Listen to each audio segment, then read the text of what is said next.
He is one of the most inspirational and influential treasured spiritual leaders of our time and the #1 New York Times bestseller list. He has over 40 books, and I believe he's going to add another one to that list. He is here today to talk about his new book, Don't Drop the Mic, which is the guide we all need on how we can communicate more clearly and build community and share hope in our everyday lives. Ladies and gentlemen, it is the Bishop T.D. Jakes. It's a pleasure to be on your broadcast. Thank you so much. All right, so I've already read a little bit of this book, and it is great. And one of the questions that really compelled me was, who are you listening to? And so I want to ask that to you, and also what inspired you to write this book at this time? Well, it started out, Dr. Frank Thomas, who specializes in African American preaching, after several years of coercing me, he finally got me to try to write down some of the approach that I take to a text and my style of preaching. So it started out from that narrow window, and then the world exploded. And COVID happened, and George Floyd happened, and race riots happened, and everything happened. And I had to try to figure out how to broaden the subject to be more about a conversation the nation is trying to have. And then it narrowed down to just whether you're going on a job interview or whether you're a public speaker or litigator. I tried to cover the waterfront about the power of the mic, and really, the mic just really means influence, and how you wield that influence and how you use that influence and how you communicate with people has a lot to do with outcomes in your life, whether you're in a court trial or whether you're in a pulpit. The law is still the same. Words have power. Absolutely. All right, Bishop Jakes. Now, this is a little bit of a personal question for myself. So I have a hard time accepting praise when it comes to my professional triumphs, right? So I never want to come across arrogant or big-headed, so I shy up and come awkward. How do you respond to people with all the praise that you receive? I'm grateful.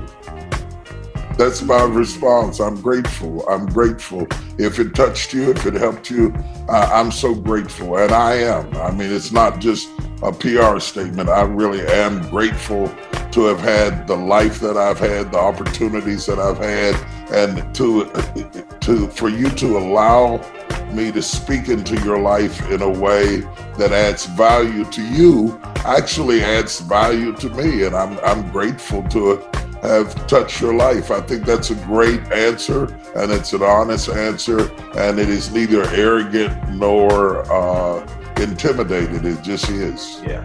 All right, so in your book, you talk a little bit about how social media has affected how we communicate. And I think that's such a true statement. Can you expand on that a little bit? Like, tell us your thoughts on how you think that social media has changed how we communicate, because it really has.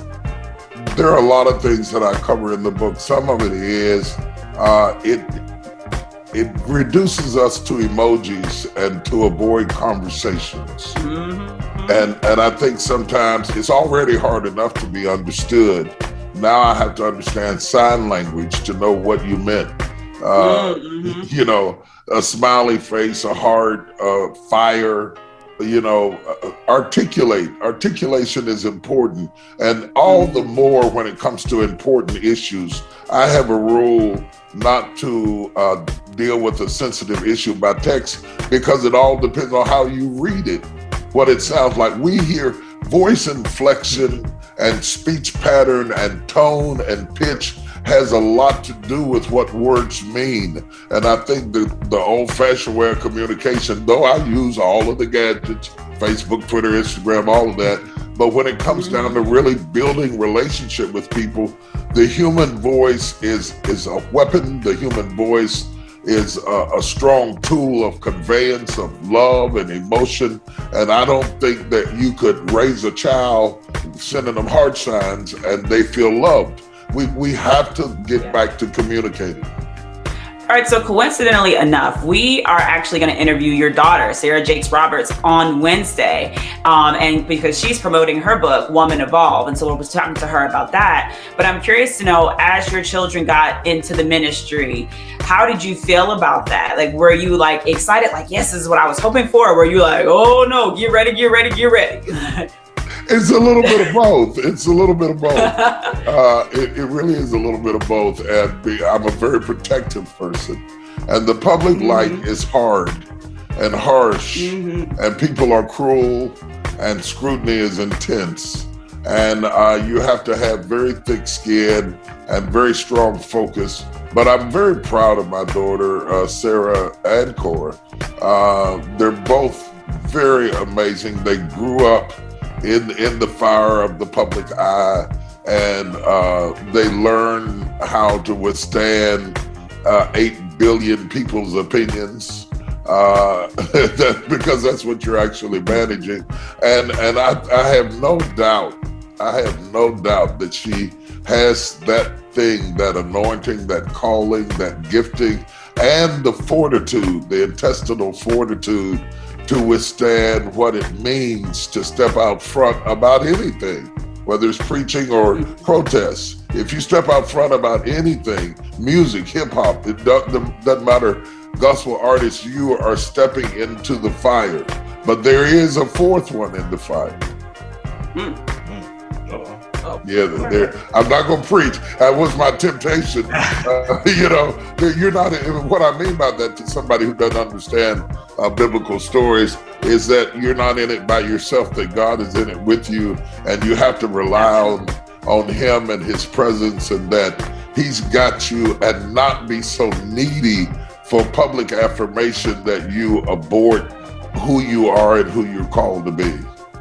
That was good. That's good. So my wife and I just got finished watching Envy and Lust, which was both phenomenal. Shout out to all the actors that took place in that. And we got to talking. We was wondering, who would Bishop Jakes get to play him? You have such an amazing testimony. We were just curious, who would you get to play you if you ever decided to do a biopic on yourself? At the age I'm at now, maybe a Forrest Whitaker. That's what She said that. Yep. That's exactly what I said. I was like, I feel like he would do a really great job. Yeah, that's a good pick.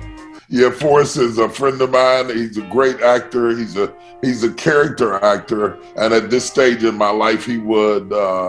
I think he would do a really good job of playing me if that ever happens to me. I think you should do it. I think you should totally do it. Well, we've already started reading the book, Don't Drop the Mic. It is phenomenal so far, and I'm sure it will continue to do great things.